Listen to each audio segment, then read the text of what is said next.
let's rip this Band-Aid off. I'm really afraid of censorship. I mean, I am. Every day. There are days where I wake up and I'm wondering, is this it? I got that 1,000-mile stare. And for all you new channels that are coming up, I wish you guys and gals all the best. We're in the trenches. I feel like that seasoned, grizzled vet. You're like, yeah, that's Kit and Daniel over there.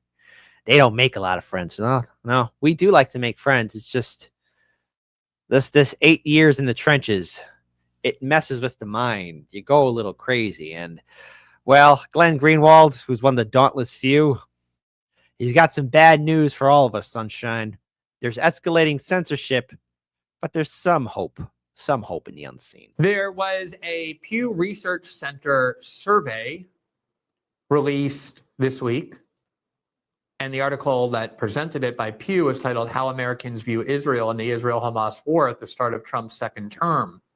Quote, Israeli Prime Minister Benjamin Netanyahu visited the United States again on April 7th for the second time since President Donald Trump took office. As Americans look at the Middle East, fewer say the Israeli-Hamas war is important to them personally or important to U.S. national interest than felt that way last year, according to the new Pew Research survey. In addition, the public's views of Israel have turned more negative over the past 3 years. And as I said, there was a Gallup poll last month showing that support for Israel was at an all-time low in the decades of history of Gallup polling. Probably it's a combination of everybody watching every day for 15 months, Israel using American money and American weapons to blow up children and bomb schools and hospitals and mosques, but also being told that they're not allowed to criticize Israel. Here is the Gallup poll from last month, U.S. views of Israel, Ukraine, Mexico, most divided by party. And we reported on that at the time. So let's put these Pew numbers up. Here's from the Pew Research Center. Negative views on Israel has arisen. It is really quite extraordinary. I mean, honestly, this surprised me a lot. So the question is, do you have a negative view of Israel? Do you have an unfavorable view of Israel? And the Pew says negative views of Israel have risen in the U.S. I want you to watch how sharply negative views of Israel have risen. In 2020, this is all U.S. adults, regardless of age, race, ideology, party. In 2022, 42% of all Americans said they had a negative view of Israel. That number is now up to 53%. A majority of Americans, a country that has been steadfastly pro-Israel on a bipartisan basis for as long as I can remember, a majority of Americans now say they have a negative view of Israel. And look at the breakdown. Look at Republicans ages 18 to 49. So basically the new generations of Republicans. In 2022, 35% of Republicans under 50 said they had a negative view of Israel. It is now 50%. 50%, a majority of Republicans 18 to 49 have a negative view of Israel. Honestly, that shocked me. Every Republican Party leader, with the exception of maybe one or two, is vehemently, fanatically pro-Israel, and yet 50% of their voters, 18 to 49, have a negative view of Israel. They don't even have any leaders expressing that, and yet they still develop those ideas. The only group that still remains steadfastly pro-Israel are Republicans above the age of 50. So basically like older Republican Fox News watchers. That's it. That's the only demographic group. Everybody else is like, no bueno. Democrats used to have 53% a negative view of Israel back in 2022. That's now gone up to 69%, a 16% increase. And look at this. Democrats ages 18 to 49, it's gone from 62 to 71% have a negative view of Israel. 71% of Democrats who are younger have a negative view of Israel. 50% of 18 to 49 Republicans, 50%.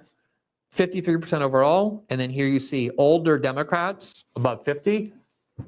They used to always be very pro-Israel. Here, only 43% back in 2022 viewed Israel negatively. Now you have 66% of even older Democrats feeding on pro-Israel consensus for their whole lives have now turned against Israel. These numbers are very alarming if you are Israel or a supporter of Israel, because you depend on the United States to finance your military, finance your wars, fight for Israel. And look what has happened here. And as I said, this is why there's so much censorship now. And I want to pause here because this is the reason why there's censorship. Look what happened to TikTok. Look at what happens to a lot of channels who get censored and suppressed. I mean, this is some bad news, and this isn't the first time we've seen it get bad. I am ever fearful, especially with what the foundations of what the Biden-Harris administration have laid down. The quote AOC, deplatforming works. Well, yeah, the Democrats under Biden's administration. And yet, to be clear, yes, Trump was also in his first term laying down some of the foundations. But boy, oh boy, did the Democrats, not only did they lay down more foundations, they put in a great basement, sturdy, strong foundation walls, a good roof, heating, electricity, water, everything to house in and promote and blurt out the censorship industrial complex. A lot of people got the chopping block 2020, 2024, and now that system is in place still, heavily in place. You got a Trump administration now. I want to say that things are going to get better. Maybe there's a light at the end of the tunnel, but there is a reason why we have so much censorship. There's a reason why there's been an increase in people being deplatformed, being silenced. It's because people are speaking out against all of the wars, all the political corruption, all the insider trading, all these disasters. I mean, let's face it. How many disasters did we get hit by, especially during the Biden-Harris administration? The wildfires, the hurricanes, the storms, the train derailments, the planes falling out of the sky. It's madness. Madness all around, and it's a sickness of the highest order. It's a failure of the highest order. And yet here we are as Americans wondering, why are we being silenced? Every time people want to speak out, there's that, shh, be quiet. There is a danger. The people's opinions are shifting. And the thing is, you could silence and deplatform as many people as you want. But the thing is, people being people, we talk to each other. And I've noticed, again, it's not earth-shattering. It's not going to change anything. But I've noticed something. I've been noticing people across the political spectrum having this conversation in one iteration or the other. Hey, this system sucks. Hey, what happened to me with the insurance, or this war that's happening overseas, or these politicians doing insider trading, or all this corruption. I hate it. And somebody whom they may not know, maybe politically different, will be like, yeah, I don't like that either. Is that happening to you guys too? Wake up, folks. If we allow them, everyone, to start censoring us, no one's going to speak. This is why I'm for free speech. Deplatforming doesn't work. Stand against censorship. In many ways, I'm tired of hanging out in the trenches. I'm tired of having that 1,000-mile stare. No more termination, no more demonetization, no more shadow banning, no more censorship, no more deplatforming. Let's stand up and get out of these trenches in charge. Because if we don't, nobody's speaking out. Radio station just censored the word devil. Clearly, we are on a different level. I guess you wouldn't notice all the rolling boulders crashing past your shoulders when you're taught to shift your focus lower, scream at all the pebbles, cheering on the bombers because you can't abide the rebels. But I bet you'll wring your bloody hands when all the dust has settled, when the last little limb is pulled from Gaza's twisted metal. Then you can say how you were led astray, and never once in all your days would you have knowingly supported all the genocide for which you clapped and prayed. But they baited you with unconfirmed blurbs about babies until you were filled with rage. Yet someone told you babies had been starving, bombed, and caged for nearly 80 years in Gaza, and you looked the other way. So regret, but make it fashion. Go and pluck that final petal off a hyacinth on Instagram for every kid they kettled. Every son that Israel imprisoned when they're little, that they tortured for a decade, then surprised with their acquittal. And when they got released and saw their parents and whatever siblings hadn't met the missiles, they stared right through their middle. Their eyes don't seem to focus, and their words are all but dribble, like they're pondering the darkest riddle. That is, how many false flags does it take to make humanity inhuman and uncivil, distorted by the revel?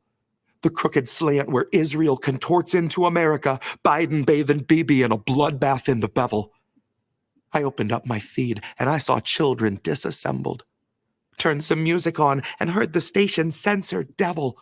Imagine thinking Doja Cat's a threat to moral fabric in the single largest terror cell that ever felled a temple, that ever sparked a cleansing, that ever burned a market, that ever raped with bayonets or carpet-bombed apartments, that ever turned your water off and left you in the darkness, left you doing surgery on children while they're conscious.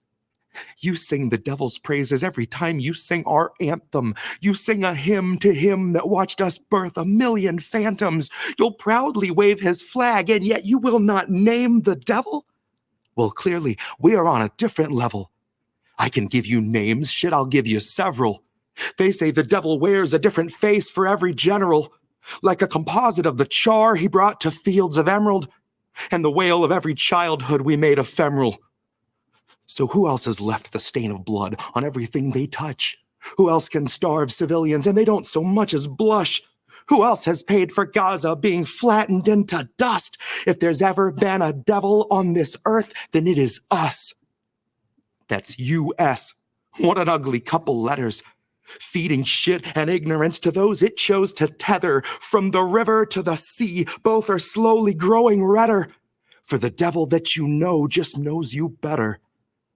It knows every gut reaction it could ever make you feel. It knows fear is that which wakes you up and gets you on your wheel. It knows just the kind of story that will justify its war.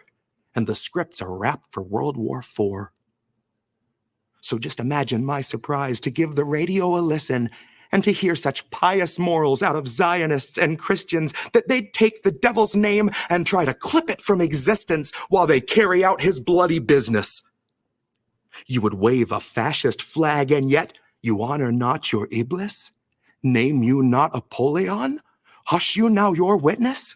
Bleed the name of Belial till tongue is rolling listless in the man-made mouth of Mammon, as Lamia's whispers listen.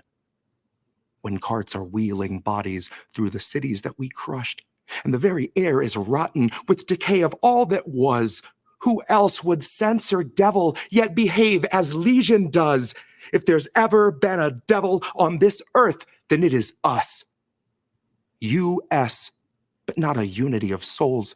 More a mass of corporations turning houses into holes, turning people into puppets, turning puppets into mold, turning mold into nutrition bars worth their weight in gold because they're bombing every bakery and burning every field with phosphorus that never once has wanted for a meal. The devil wears a mask and it delights in the reveal, in that moment where the face is let to peel. We do not love the underdog. We do not cheer the rebels. We lust for all their blood until the dust has finally settled. Then pity just ourselves that we were so misled to revel. Proudly wave his flag, and yet we will not name the devil.